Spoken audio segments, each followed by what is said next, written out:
It's pretty useless. So one of the successes of this first book, one of the major points of positive feedback that I got, so people liked being able to lift stuff off the page and move the cards around. One of the things that people thought could be improved on a future embedded book was to have a little more interactivity with the electronics and what actually happened when the puzzle was completed. So basically they were saying they wanted to see more than just having the LEDs blink on and off. As a possible output device, this is something I just got. I'm pretty excited about it. It's muscle wire or nitinol, and actually what happens is there's this tiny wire here, and if you heat the wire up, it goes through a phase change, and it can actually change its length by 7 to 9% based on the current that you run through it. So here I've got a little lever arm, and you can see when I apply a current to it, it moves. It's very subtle, but with mechanical advantage you can do some cool stuff in moving stuff around on the page. Here are two other output sources that I've been working with. Here I've got a speaker, so we can have sound output. It's pretty thin, so it probably wouldn't fit as one of the pages, but it could definitely fit into the cover. And here I've got a little pager motor, and it's got a little offset head, so when it spins, it rotates much like your pager or cell phone on vibrate. So as I said earlier, one of the problems I had in the original embedded book was maintaining reliable electrical contacts with the thin paper materials like the cards in that family tree. So to solve that problem, on the new embedded book, I've got this.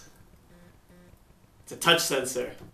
So it's got 4 leads, these orange ones, and so you can connect these to something like the conductive material on a page in the book, and when you touch that, it sends a signal back to the Arduino, and that can control other outputs like LEDs or pager motors or other things like that. So it's cool because it doesn't actually have to complete a circuit. It's basically you're just touching it and it works. So what the chip is actually doing is measuring the capacitance in your body. It's a lot like touching an iPod or touching or grabbing those handles on gym equipment that measure your pulse. So another component that I've got is a variable resistor. This is basically like a dimmer switch to like dim your lights on and off in your room. So basically what this would be like is you'd have it sticking through like this, and then you'd glue on a knob and you'd twist it on and off, and it could vary the speed at which lights blink, or it could vary the brightness of LEDs in the book. So another interesting way that I've found to make a reliable electrical contact is to use the conductive thread. So what I've done here is I've stitched into cardboard conductive thread on this side and on this side. And then I've got these tags that got the metal ring around them, and basically you can put the tag across the two and it completes a circuit. It's like a switch, so the current leads in here and it comes out this side, and when you put this in the middle, it completes a switch.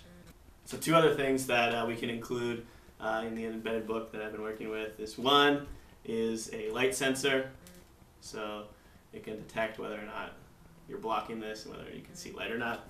And then the other thing is a thermistor, and this is a resistor that measures heat.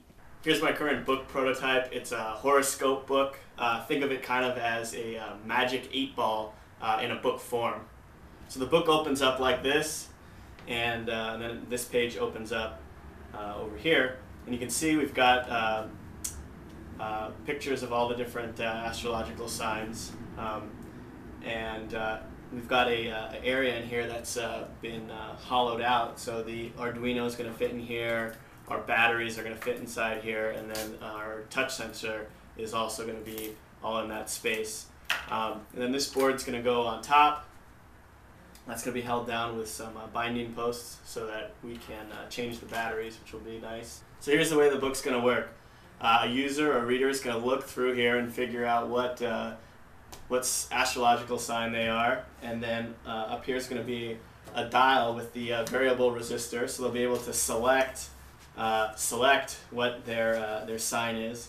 Then they're going to put their hand on this middle hand picture, and as you can see, we've got these little conductive pieces of the aluminum tape, and those are going to be connected to this touch sensor.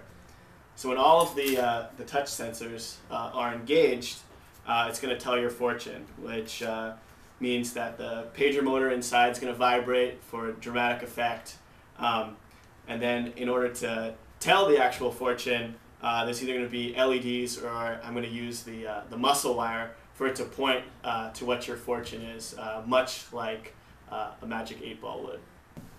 So obviously this book is a work in progress. I actually selected it as to be my final project for the bookmaking class, but it turned out to be a little bit too ambitious for a 4-week timeline. So I'm working on it. It's going to be finished in September. I'm very interested in getting a table for the book jam. I'm certainly not a bookmaking expert, and I'm not an electronics expert, but I think I could provide an interesting insight and a new direction in the artist book community. So at the show, I'm happy to show off all the components inside and share my knowledge about the embedded book.